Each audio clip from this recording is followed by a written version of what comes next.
Hi, folks. It's a concerned Dr. Miskoff. It's about 4 o'clock p.m. on October 4th, 2020, a third day now broadcasting or vlogging on President Trump and the perspective of his treatment plan as described by Dr. Sean Conley, his doctor over at Walter Reed. We saw a couple other comments today and another press conference where they answered some questions. Again, slightly elusive, simple question about a negative pressure room. I don't know why that's such a big deal. You either know that or you don't know that. So I would imagine that he's at least in some sort of highly filtered room at the very least, and probably a negative pressure room. I'm not sure why that needs to be such a big deal. More what's important is what is he getting for treatment and how does he feel and how is he recovering.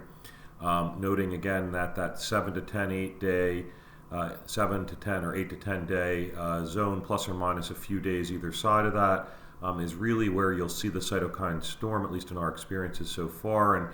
And I think it looks like he made a comment that he was 98% pulse oximetry on room air.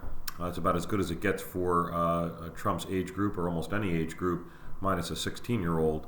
So 98% is great, and that is completely normal and even exceptional. Really for somebody of Trump's age. So that would imply that he doesn't have a progressive pneumonia process at this point in time, that he remains afebrile. They attempted to clear up, or they did clear up the issue of oxygen. They did state that he had some prior, and that it was brief. But while he's been there, he's been oxygen free. They did comment on now giving dexamethasone. I commented on the previous vlogs about Decadron or dexamethasone.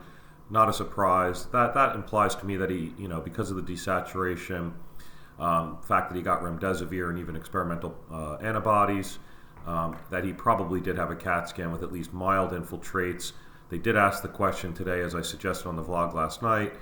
He didn't answer it directly at all, and it would just be nice to hear, yes, he had mild infiltrates or opacities, classic COVID peripheral basilar segments.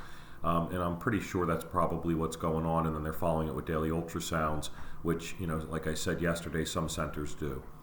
So he's off oxygen. It sounds like he had a CAT scan, but he didn't tell us what it showed. He is on remdesivir. That can be given at home. They're talking about discharging him tomorrow. I would suggest, like other clinicians out there have suggested, not to do that.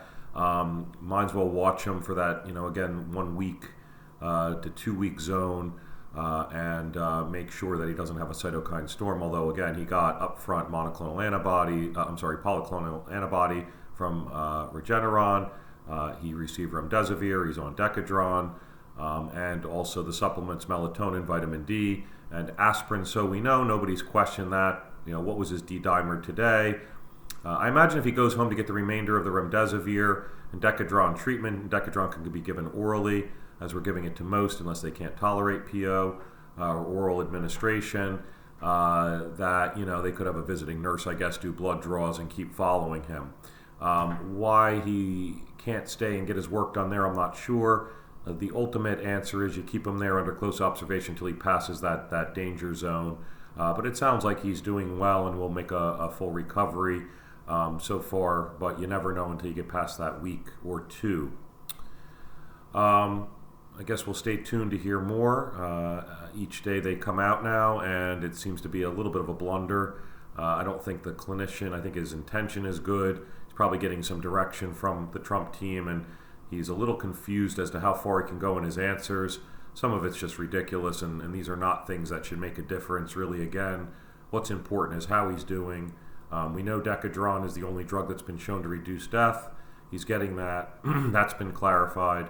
And it sounds like he's doing quote great, and that he should be able to return home soon. And if he does, it'll likely be under extreme caution and observation, and still monitoring, I imagine, with visiting services and at least some blood draws, etc. That's it for today. We'll keep it short and sweet. Again, wish the president and everybody with COVID-19 a fast recovery.